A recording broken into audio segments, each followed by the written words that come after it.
Hello good evening everyone. प्यारे बच्चों नमस्कार, स्वागत है आप सभी का आपके प्यारा सा स्टडी प्लेटफॉर्म पे। मैं आशा करता हूँ आप सब लोग बहुत अच्छे होंगे। सो प्लीज हंसते रहिए, मुस्कुराते रहिए, स्वस्थ रहिए और खूब मन लगा के पढ़ाई करते रहिए।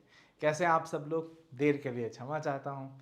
चलिए, आज के सेशन में हम लोग पढ़ने वाले हैं सॉलिड स्टेट चैप्टर, जिसका नाम है हिंदी में ठोस अवस्था।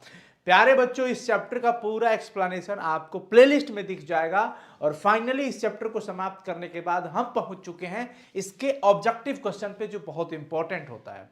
उन सभी ऑब्जेक्टिव क्वेश्चन को हम लोग अभी सॉल्व करेंगे। अभी हम कुछ क्वेश्चंस लेंगे, फिर आगे और भी क्वेश्चंस इसमें हम डीपली निकालेंगे, जो कि आपके बोर्ड एग्जाम से रिलेटेड होगा। अगर आप 2025 बोर्ड परीक्षा की तैयारी कर रहे हैं और अपनी बेहतरीन परीक्षा में प्रदर्शन करना चाहते हैं, बेहतर मार्क्स लाना चाहते हैं, तो अभी फटाफट से इस हमारे नए चैनल को जरूर सब्सक्राइब करिए और नोटिफिकेशन ऑन कर लीजिए, ताकि जितने भी वीडियोस यहां से हम लोग अपलोड करें सबसे पहले आप तक पहुंचे। प्यारे बच्चों, जीवन में हर परिस्थितियों से लड़ने के लिए तैयार रहना चाहिए। आपके घर की परिस्थिति चाहे जैसी भी हो, हर परिस्थितियों में एक संकल्प ले लीजिए कि आपको मेहनत करना है, पढ़ाई करते रहना है। चलिए अभी स्टार्ट करते हैं बच्चों। आप सभी लोगों से मेरा यही आग्रह होगा, अनुरोध होगा कि हमारे साथ अंत तक सेशन को एंजॉय करें। क्वेश्चन जो भी हम आपसे पूछेंगे, आप चैट सेक्शन में रिप्लाई करते रहिएगा। सभी बच्चों से मेरा आग्रह होगा, एक बार सेशन को आप अपने सभी दोस्त टेलीग्राम व्हाट्सएप ग्रुप में एक बार जरूर शेयर कर दीजिए, ताकि और भी आपके दोस्त साथी मित्र आ जाएंगे। ठीक है बच्चों, चलिए जी स्टार्ट करते हैं बच्चों। हमारे सामने सबसे पहला सवाल देखिए, ये क्वेश्चंस के बगल में जो ईयर दिया हुआ है, इसका मतलब ये है कि ये सवाल पूछे जा चुके हैं। ये बहुत इंपॉर्टेंट सवाल है। सोडियम ऑक्साइड यानी कि Na2O की बात कर रहा है। Na2O में कह रहा है कि ऑक्सीजन सोडियम की सहसंयोजन संख्या, उप सहसंयोजन संख्या क्या होगी। कोऑर्डिनेशन नंबर की बात किया है बच्चों। और कोऑर्डिनेशन नंबर क्या होता है, जैसे मान लीजिए ये एक गोला है और ये इस प्रकार से सब एक दूसरे के साथ अरेंज्ड है। ध्यान रखिएगा जरा, ये इस प्रकार से सजाया गया है। मैं आपको चैप्टर में पढ़ाया था कि प्यारे बच्चों, बीच का एक गोला, जैसे मान लीजिए हम इस गोले की बात करते हैं, हम इस स्फेयर की बात करते हैं, इस पार्टिकल की बात करते हैं, तो हमें यह फोकस करना होगा कि ये कितने गोले के संपर्क में है, कितने गोले से सटा हुआ है। तो ये यहां सटा हुआ है, यहां सटा हुआ है, यहां सटा हुआ है और यहां सटा हुआ है। हाँ, तो ये चार हो गया। उसी प्रकार से वैसे ही Na2O के अंदर भी अगर हम व्यवस्था को देखते हैं, तो सोडियम की अगर हम बात करते हैं बच्चों, सहसंयोजन संख्या कितनी हो जाती है? 4। बहुत सुंदर, आप सभी लोगों का रिप्लाई बहुत अच्छा। आगे चलिए, अगला क्वेश्चन है, निम्नलिखित में से कौन सा अक्रिस्टलीय या एमोर्फस ठोस है? Which one of the following is non crystalline और एमोर्फस सॉलिड? कौन है जो एमोर्फस सॉलिड है, अक्रिस्टल है? अब मैं आपको बताते चलूं कि अक्रिस्टल किसे कहते हैं। जिसके कणों की कोई निश्चित क्रम में व्यवस्था हो ही नहीं। कणों का जब व्यवस्था निश्चित क्रम में नहीं होगा, तो उसकी कोई निश्चित ज्यामितीय आकृति नहीं होगी, कोई सर्टेन ज्योमेट्रिकल स्ट्रक्चर नहीं होगा। सो दैट वैसे सब्सटेंस को, वैसे पदार्थ को हम लोग अक्रिस्टल या बेरवादार पदार्थ या नॉन क्रिस्टलाइन सॉलिड या एमोर्फस सॉलिड कहते हैं। क्लियर? तो यहां पे आप सब देख सकते हैं कांच। हीरा की बात करें, ये आयनिक क्रिस्टल, ये कहलाएगा बच्चों कोवैलेंट क्रिस्टल। क्या कहलाएगा? कोवैलेंट, यानी कि सहसंयोजक, सहसंयोजक क्रिस्टल ये कहलाएगा। ग्रेफाइट भी सेम वही कहलाएगा। और लवण जो होता है बच्चों, ये आयनिक होगा। क्या होगा? आयनिक होगा।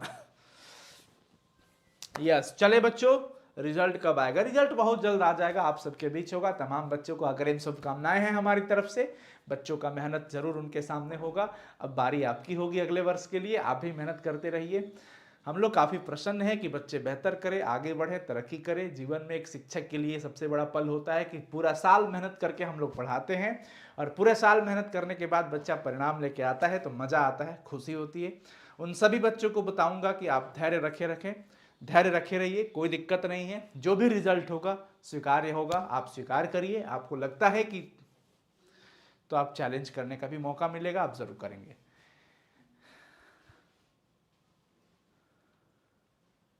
सर मोहित कुमार क्या कह रहे हैं, मेरा दोस्त आपसे पढ़कर टॉपर वेरिफिकेशन में गया है। ये बहुत अच्छी बात है। काफ़ी बच्चे आए थे, काफ़ी बच्चों का मैसेज आया था। मैं नहीं वहाँ पहुँच पाया, पर ठीक है, बच्चे हैं, बच्चों का प्यार यहाँ से है, दिल में है। हमारा आशीष उनके साथ है, आशीर्वाद हमारा उनके साथ है और वो निश्चित रूप से आगे बढ़ते चले। सर आपका बैच कब स्टार्ट होगा? बैच हमारा स्टार्ट है, प्रहार बैच 2025 साइंस संग्रह ऐप पे प्ले स्टोर से ऐप डाउनलोड कर लीजिए। बैच स्टार्ट है, सिलेबस भी स्टार्ट है, बहुत ज़्यादा सिलेबस अभी आगे नहीं बढ़ा है। अगर आप चाहते हैं तो फटाफट से एडमिशन ले सकते हैं, तो कोई दिक्कत नहीं होगा। नेक्स्ट क्वेश्चन बच्चों 3 नंबर की, निम्नलिखित में कौन ऑक्साइड धातु की तरह विद्युतीय गुण दर्शाता है? Which of the following oxide shows electrical properties like metals?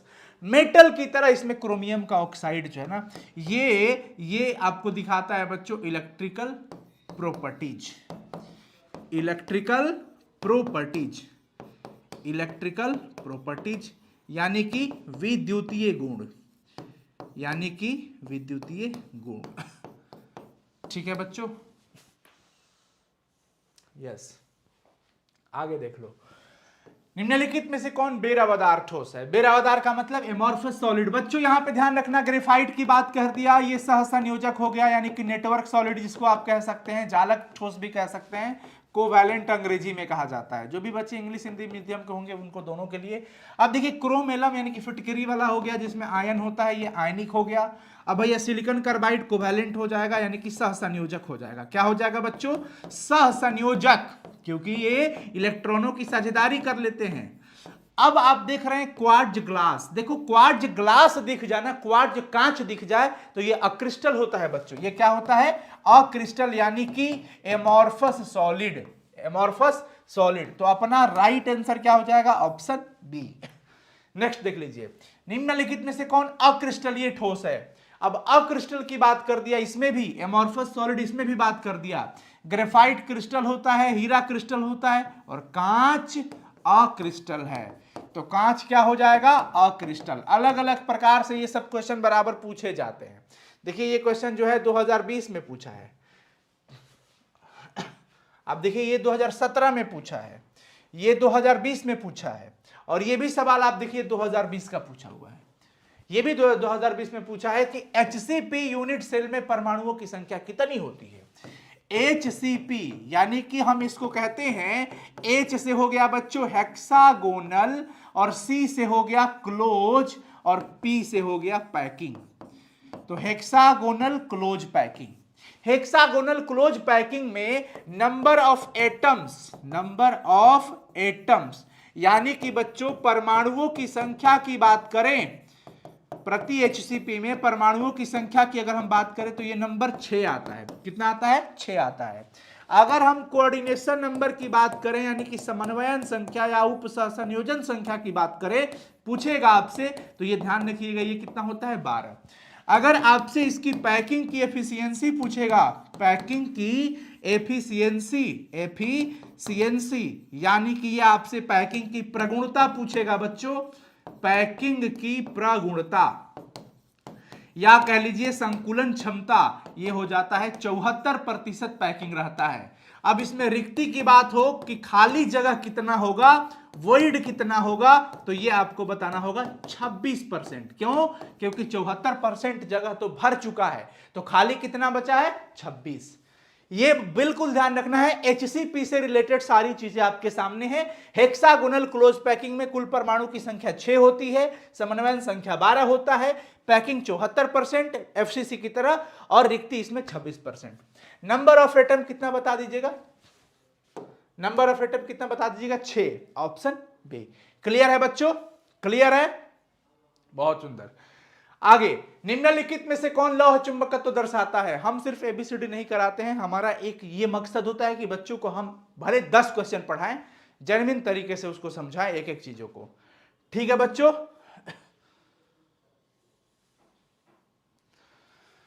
Which of the following oxide shows ferromagnetism? देखो फेरोमैग्नेटिज्म की बात की जा रही है इसमें, लौह चुंबकत्व कौन दर्शाता है? अब लौह चुंबकत्व में आप सभी लोग जानते हैं कि वैसा पदार्थ जो सीधे मतलब चुंबक के साथ, वो चुंबकीय पदार्थ चुंबक के साथ बहुत प्रबलता से आकर्षित होता है, बहुत प्रबलता से आकर्षित होता है। ध्यान रखिएगा सभी लोग, बहुत प्रबलता से आकर्षित होता हो, उसको हम लोग क्या कहेंगे? लौह चुंबकत्व, लौह चुंबकीय पदार्थ, लौह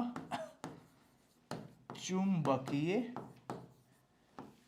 पदार्थ, जिसमें आप MnO, MnO2 वगैरह को भी आप ले सकते हैं।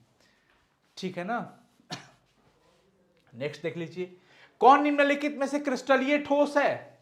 विच of the following is a crystalline solid? हीरा, कांच, रबर, सभी। क्रिस्टल कौन है? क्रिस्टल तो सिर्फ हीरा ही होगा, सिर्फ डायमंड ही होगा, सिर्फ डायमंड होगा, डायमंड, हीरा। ये देख लो। बीसीसी यानी कि body centred cubic unit cell में फ्री स्पेस कितना है? फ्री स्पेस का मतलब क्या हो गया? वॉइड, यानी कि बच्चों रिक्ति। अब मैं आपसे बता दूं कि बीसीसी का मतलब क्या होता है, मैं जरा आप सभी लोगों को दिखाना चाहता हूं। देखिए, बीसीसी का मतलब अगर मैं आपसे पूछूं, एक सेकंड, चलिए देखिएगा, ये हो गया, हाँ, तुम्हारे सिवा कुछ न चाहत करेंगे कि जब तक जिएंगे मोहब्बत करेंगे।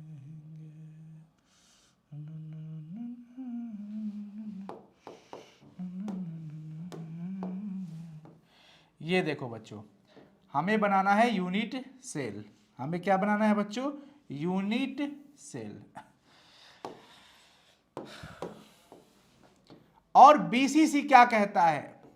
बीसीसी कहता है कि चारों कोना, आठों कोना पे तो पार्टिकल रहेगा ही रहेगा, आठों कोना के अलावा पार्टिकल कहां पे होना चाहिए? पूरे बॉडी के सेंटर में, पिंड केंद्रित। क्या कहेंगे बच्चों? पिंड केंद्रित, पूरे बॉडी के सेंटर में होना चाहिए, पिंड केंद्रित कहा जाता है उसको। अब आगे चलिए, अब हमें एक बीच में पार्टिकल को तो दिखाना ही पड़ेगा, क्योंकि होता भी है इस पूरे के सेंटर में, यहां पे। ये देखिए, कोई दिक्कत वाली बात? अब इसकी पैकिंग से टोटल बीसीसी में कुल परमाणु की संख्या कितनी आती है? 2 आती है। इन सबके हिसाब से अगर आप देखेंगे बच्चों, ये इतना जगह भर गया है, इतना जगह 1/8वां हिस्सा भरा हुआ है, 1/8वां हिस्सा, इसका भी 1/8वां हिस्सा ही भरा हुआ है। अब बाकी के आप अगर बात करेंगे तो वो बाहर पड़ा हुआ है। वो कहां पड़ा हुआ है? बाहर पड़ा हुआ है, वो बाहर है। इसमें भी आप देखेंगे तो सिर्फ इतना वाला हिस्सा भरा हुआ है, इसके बाद वाला कहां है? बाहर है। तो इतना जरूर समझ में आ रहा होगा आप लोगों को। ये सिर्फ यही वाला पार्ट भरा हुआ है ना, बाकी तो बाहर ही है। बाकी तो क्या है? बाहर है। ये भी इसमें बाहर होगा, ये वाला पार्ट भरा हुआ होगा। मैं स्ट्रक्चर बना दे रहा हूं ताकि आप लोगों को समझने में काफी हेल्प मिल सके, काफी हेल्प मिल सके। चलो, ऐसा करने पे आप ये समझ पा रहे हैं कि बीसीसी की जब पैकिंग होती है तो पैकिंग करने पे कितना % जगह भर जाता है? कोई बता सकता है चैट में? कितना % जगह भरता है बच्चों? कितना %? 68। बहुत सुंदर। इसमें पैकिंग एफिशिएंसी, संकुलन क्षमता 68% हो गया। तो वॉइड मतलब रिक्ति, खाली जगह की बात, मतलब 100 में से 68 माइनस हो गया 32%। सवाल में एकदम ध्यान रखना होगा कि सवाल में पूछा क्या जा रहा है। आपसे पैकिंग की प्रगुणता पूछी जा रही है या आपसे पैकिंग का प्रभाज पूछा जा रहा है? अगर पैकिंग का प्रभाज पूछ देगा, पैकिंग फ्रैक्शन, तो फ्रैक्शन हो जाएगा 100 से भाग दे लीजिएगा 0.68। अगर एफसीसी में पैकिंग का प्रभाज पूछेगा तो क्या जवाब होना चाहिए? 0.74। और वही क्षमता पूछ दे, संकुलन क्षमता या फिर प्रगुणता पूछ दे, तो प्रतिशत की बात आ जाएगी, उसमें 100 से गुना कर दोगे तो 74% आ जाएगा। क्लियर? तो ये हो गया क्लियर। नेक्स्ट क्वेश्चन पे आते हैं। एक धातु का रवाकरण हेक्सागोनल क्लोज पैक यानी कि HCP में है तो कोऑर्डिनेशन नंबर क्या होगा?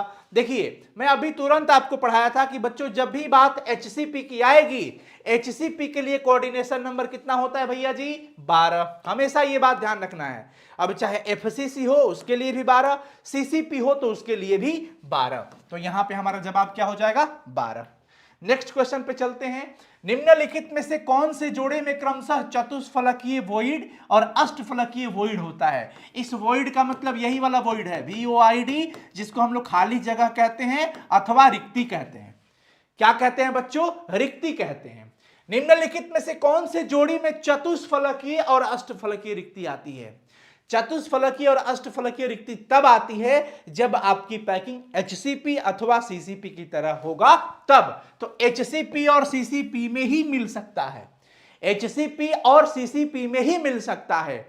अगर पूरे जालक में परमाणु की संख्या n है, परमाणु की संख्या या कणों की संख्या, ये आप लोगों को ध्यान रखना होगा। यदि n है, यदि परमाणु की संख्या n है तो अष्टफलकीय रिक्ति भी उतना ही होगा, अष्टफलकीय रिक्ति भी उतना ही होगा।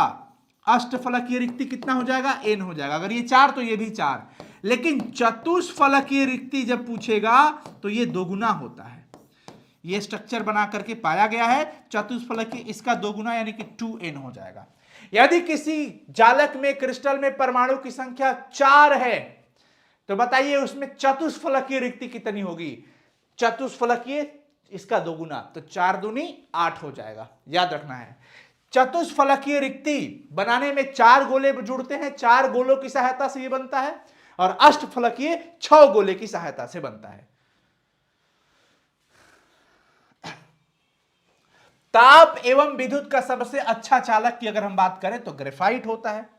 निम्नलिखित में से कौन सा जालक ठोस है? जालक मतलब कि नेटवर्क सॉलिड। नेटवर्क किसको कहा जाता है? सहसंयोजक, यानी कि कोवैलेंट को। किसको कहा जाता है बच्चों? कोवैलेंट। कोवैलेंट वो हो जाएगा आपका हीरा, ग्रेफाइट, यही सब में होता है, सिलिकॉन वगैरह। निम्नलिखित ठोसों में कौन विद्युत का सुचालक नहीं है?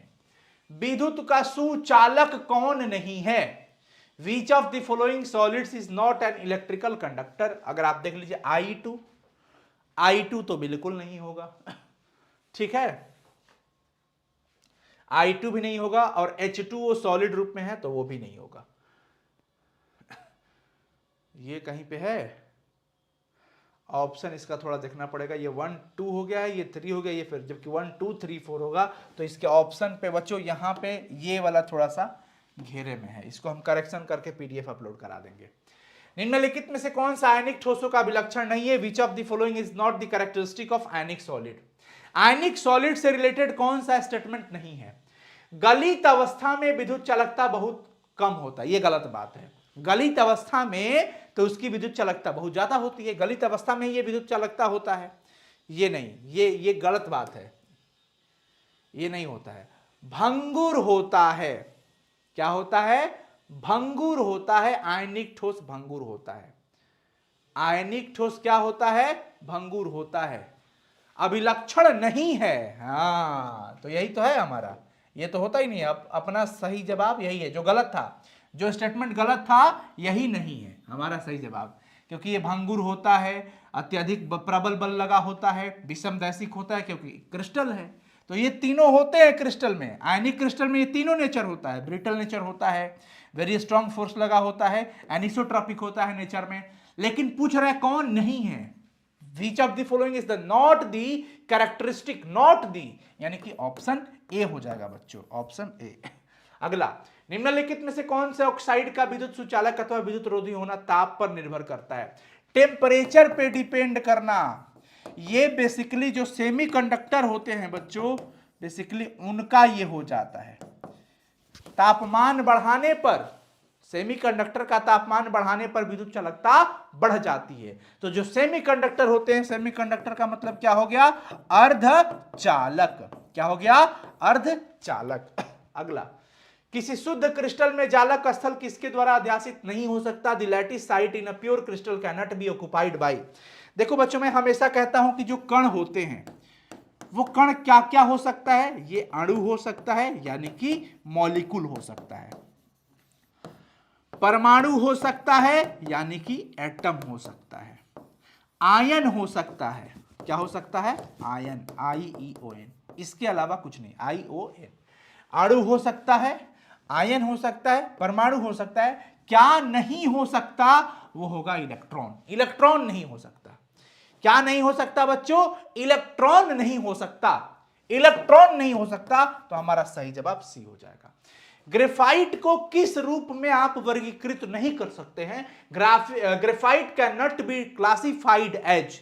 देखो बच्चों, ग्रेफाइट कंडक्टिंग सॉलिड कहलाता है क्योंकि यह विद्युत का चालक होता है, सुचालक होता है, इसलिए हम चालक ठोस कह सकते हैं। अब ग्रेफाइट की संरचना नेटवर्क की तरह होती है, इसलिए हम इसे नेटवर्क भी कह सकते हैं, यानी कि जालक ठोस कह सकते हैं। और जालक का ही दूसरा नाम होता है कोवैलेंट, क्योंकि कोवैलेंट बॉन्ड बना होता है, सहसंयोजक बंधन लगा होता है, इसलिए हम इसे सहसंयोजक ठोस कह सकते हैं। लेकिन हम इसे आयनिक ठोस नहीं कह सकते। आयनिक ठोस नहीं कह सकते, हमारा सही जवाब ऑप्शन डी ही होगा। क्या नहीं हो सकता, तो भैया आयनिक नहीं कह सकते, इसको आयनिक नहीं कह सकते हैं। यही चीज ध्यान रखना है बच्चों, क्वेश्चन क्या कह रहा है, बहुत करीब से चीजों को समझने की कोशिश करिएगा।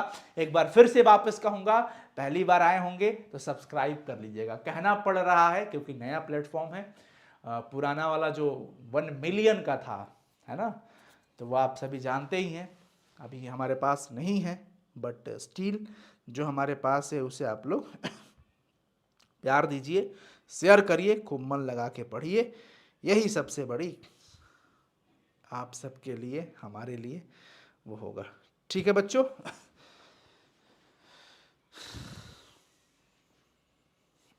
आगे आ जाइए। AgBr किस प्रकार का दोष दिखाता है। AgBr की अगर हम बात करें बच्चों, तो मैं आप लोगों को बताया था परसों की क्लास में कि AgBr शॉर्टकी दोष भी दिखाता है और फ्रैंकल दोष भी दिखाता है। शॉर्टकी दोष भी दिखाता है और फ्रैंकल दोष भी दिखाता है। कुल मिला के यह दोनों दोष दिखाता है, शॉर्टकी और फ्रैंकल, यानी 1 और 2, 1 और 2, यानी यहां पे है 1 and 2, Schottky and Frenkel defect. चलिए आगे चलिए। द्विविमीय वर्ग निविड़ संकुलन, स्क्वायर की बात किया है। स्क्वायर, स्क्वायर, स्क्वायर पैक्ड का मतलब ये देखो, ये एकदम एक दूसरे के पैरेलल इस तरीके से रखा जाएगा, ये ऐसे, ये स्क्वायर हो जाएगा। अब आगे देखना आप सभी लोग, इसको जब आप मिलाओगे ना, तो मिलाने पर एक स्क्वायर बनेगा। क्या बनेगा, इसके केंद्र को मिलाने पे, हम इनके केंद्र को मिला लेते हैं, हम इसके केंद्र को मिला देते हैं, हम इसके केंद्र को मिला देते हैं। क्लियर है, चलो केंद्र को मिला देने पर स्क्वायर मिला। अब इसमें कहा जा रहा है उप सह संयोजन संख्या क्या होगी। अब आप देख लीजिए, इसमें किसी एक को पकड़िए और ये इधर टच में है, इधर टच में है, इधर टच में है, इधर टच में है, तो टोटल कितना हो गया, 4।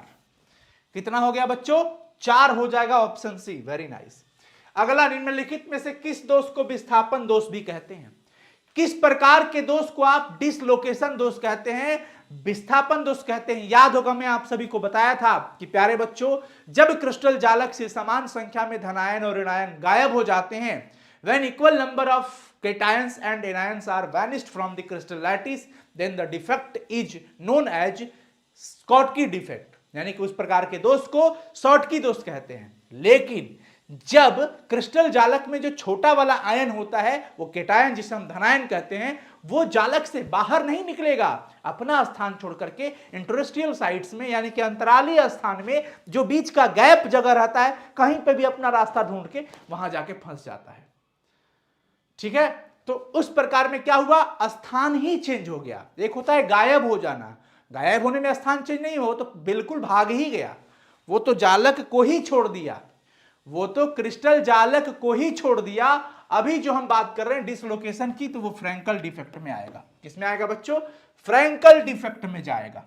क्लियर है, नेक्स्ट देख लीजिए। एमॉर्फस ठोस को कहा जाता है, एमॉर्फस ठोस को क्या कहते हैं, एक सेकंड बच्चों, एक सेकंड।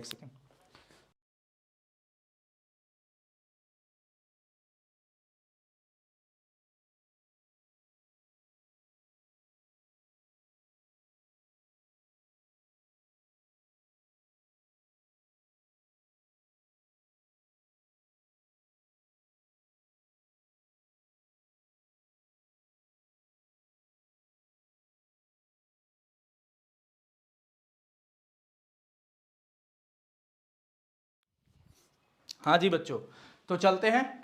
एमॉर्फस सॉलिड को आप कहते हैं आभासी ठोस भी कहते हैं, जो कि काल्पनिक होता है, क्योंकि क्रिस्टल को आप वास्तविक ठोस कहते हैं तो यह आभासी हो गया। अतिस्थिति द्रव भी कहा जाता है, जिसको हम लोग कहते हैं super cooled liquid, super cooled liquid. अक्रिस्टल भी इसी को कहते हैं, यानी कुल मिला के ऑल ऑफ दिस, उपरोक्त सभी हो जाएगा, उपरोक्त सभी हो जाएगा। वेरी नाइस बच्चों, बहुत सुंदर। अगला, क्वार्ट्ज क्या होता है? क्वार्ट्ज पूछा है, ना कि क्वार्ट्ज कांच। अगर क्वार्ट्ज कांच रहता है तो आपको अक्रिस्टल कहना है, सीधी बात। अगर क्वार्ट्ज कह रहा है तो आपको क्रिस्टल कह देना है। निम्नलिखित में से कौन अक्रिस्टलीय ठोस नहीं है बल्कि क्रिस्टलीय ठोस है? देखिए कैसे पूछा जा रहा है question. Which among the following is not an amorphous solid but is crystalline solid? Crystal हो भैया, कांच क्रिस्टल नहीं होता है, रबर क्रिस्टल नहीं होता है, प्लास्टिक क्रिस्टल नहीं होता है, लेकिन सॉल्ट NaCl, रॉक सॉल्ट जिसको कहते हैं, सोडियम क्लोराइड, ये तो क्रिस्टल है, क्योंकि Na plus Cl minus, Na plus Cl minus, Na plus Cl minus. इसके स्ट्रक्चर में एक रेगुलरिटी आएगी, एक निश्चित ज्यामितीय आकृति होती है। NaCl का स्ट्रक्चर FCC होता है, फलक केंद्रित इकाई cell, face centred cubic cell. तो ये हो जाएगा हमारा आयनिक क्रिस्टल। नेक्स्ट बच्चों, निम्नलिखित में से कौन ध्रुवीय आयनिक ठोस होगा? ध्रुवीय आणविक ठोस होगा, आणविक ठोस। ध्रुवीय पोलर की बात किया जा रहा है, पोलर जिसके अंदर डेल्टा प्लस और डेल्टा माइनस का चार्ज हो जाए तो वो हो जाता है हमारा पोलर की बात किया है ना, ध्यान रखेंगे सभी लोग। पोलर का मतलब ध्रुवीय, ध्रुवीय हो जाएगा, ठीक है, ध्रुवीय हो जाता है, जो कि हमारे पास HCl आपको दिख रहा है, H पे डेल्टा प्लस का चार्ज और Cl पे डेल्टा माइनस का चार्ज, ठीक है। आगे आ जाइए बच्चों, निम्नलिखित में से कौन आयनिक ठोस नहीं है? देखिए CaF2 की अगर बात करें, Ca पे +2 का चार्ज और 2F पे माइनस का चार्ज। Zn पे बात करें, Zn पे +2 का चार्ज और S पे -2 का चार्ज। Mg पे बात करें, Mg पे +2 का चार्ज और O पे -2 का चार्ज। H2O पे ऐसा कुछ नहीं है, आइस के फॉर्म में है, तो नहीं है कौन? Option D. सिंपल क्यूबिक में, BCC में एंड FCC में टोटल नंबर ऑफ पार्टिकल की बात हो रही है। The total number of atoms in 1 unit cell of simple cubic, BCC and FCC respectively. भैया सरल इकाई सेल में 1 होता है, BCC में 1 + 1 2 हो जाता है, और FCC में टोटल निकालते हैं तो 4 आता है, तो 1 2 4 होना चाहिए।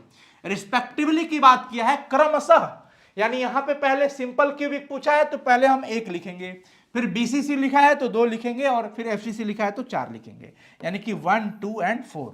ये देखो यहां पे भी 1 4 एंड 2 है, लेकिन ये गलत होगा, क्यों? क्योंकि क्रमशः की बात किया है, क्रमशः, कहीं तो लिखा था ना क्रमशः, यानी रिस्पेक्टिवली, यानी कि जो पूछा गया है उसके हिसाब से। अगला सवाल, माना कि निविड़ संकुलित गोलों की संख्या n है। Suppose let the number of close packed spheres be n। Number बता दिया, गोलों की संख्या आपको दे दिया क्या? बड़ा वाला n। एंड पूछ रहा है बच्चों कि चतुष्फलकीय रिक्तियों की संख्या बताओ, टेट्राहेड्रल वॉइड्स कितने होंगे? आप सभी को पता है कि जब कण की संख्या जब n है, कण की संख्या जब n है तो इसमें अष्टफलकीय यानी कि ऑक्टाहेड्रल वॉइड कितना हो जाएगा? अष्टफलकीय रिक्ति कितनी हो जाएगी? n हो जाएगी। लेकिन टेट्राहेड्रल पूछ देगा, चतुष्फलकीय रिक्ति पूछ दिया तो आपका जवाब क्या हो जाएगा? ये 2 गुना हो जाता है 2 × n। तो चतुष्फलकीय पूछा है 2n, टेट्राहेड्रल पूछा है 2n हो जाएगा। क्लियर है? मजा आ रहा है बच्चों? मजा आ रहा है? एप्लीकेशन पे भी ऑब्जेक्टिव होगा, ऐसे कैसे नहीं होगा? उस पे तो बहुत डेप्थ होगा ना। यहां पे भी बच्चे जो है उनको भी पढ़ाई हो जाए। हमारा एक ही लक्ष्य है कि जो भी बच्चे हैं जो जहाँ पे भी दूर दराज गांव में हैं उनकी पढ़ाई हो भाई। हम ईमानदारी से सिर्फ पढ़ाना जानते हैं और हमें बहुत अच्छा लगता है, बहुत मज़ा आता है। हम शौक से पढ़ाते हैं और लीन होकर पढ़ाना चाहते हैं, बस ये मुझे बहुत प्यारा लगता है पढ़ाना। HCP और CCP में संकुलन क्षमता, यही आ गया पैकिंग एफिशिएंसी रिस्पेक्टिवली, किसमें? HCP and CCP। भैया ये ध्यान रखिएगा, चाहे HCP हो तो भी 74% और CCP हो तो भी 74%। CCP का मतलब समझिएगा FCC, तो FCC भी 74%, HCP भी 74% और CCP भी 74%। तो 74%, 74% ये हो गया रिस्पेक्टिवली। ये हो गया आपका अगला सवाल। लास्ट सवाल, प्रतिलौह चुंबकत्व कौन होता है?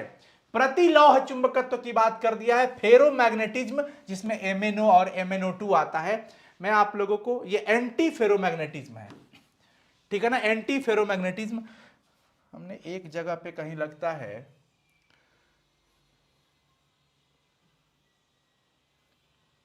कहीं पे तो कुछ हमने ला ला ला ला ला ला ला ला ला ले, यहाँ पे ये इसमें नहीं होगा, प्रतिलौह में होता है। अभी मैंने ऑप्शन देखा ना, वहां पे प्रतिलौह चुंबकीय, इसमें बच्चों CrO2 वगैरह आ जाता है, ठीक है ना। MnO2 वगैरह जो होता है ये एंटी फेरो में चला जाता है।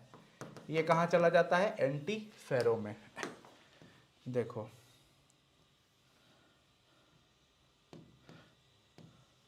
क्लियर है ना यहाँ पे MnO।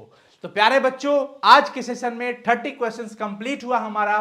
फिर मुलाकात होगी बहुत जल्द अगले चैप्टर के लिए। तब तक आप लोग हमारे साथ बने रहें और इन सब का PDF नोट्स के लिए आप साइंस संग्रह ऐप को इंस्टॉल करें। आप हमारे दिए गए हेल्पलाइन नंबर पे कॉल भी कर सकते हैं अब किसी भी तरीके की ये होती है तो। और जितने भी बच्चे आपके आसपास के अच्छे रिजल्ट लाएं, उन सभी बच्चों से मैं आग्रह करूंगा कि वो सभी अपना मार्कशीट जरूर इस पे भेज सकते हैं, ताकि हमने भी साल भर पूरी निष्ठा से मेहनत की है आप लोगों के साथ, पूरी निष्ठा से मेहनत किया है हमने, तो हमारा भी एक हक बनता है कि हम भी आपकी खुशी का एक हिस्सा बने और आपके साथ रहें। All the best, thank you so much बच्चों। मिलते हैं फिर अगले सेशन में, और आज रात 8 बजे फिजिक्स का ऑब्जेक्टिव होगा, तो आप लोग जुड़ना ना भूलिएगा। Bye, take care. कमेंट जरूर करिएगा, जितने भी बच्चे अभी देख रहे हैं सभी बच्चों से मेरा निवेदन होगा कि आप सभी लोग इस वीडियो पे कमेंट जरूर करके बताइएगा कि आज का सेशन कैसा लगा। ठीक है जी, ऑल द बेस्ट बच्चों, thank you so much, love you all, bye bye. अपना ख्याल रखें आप सभी लोग।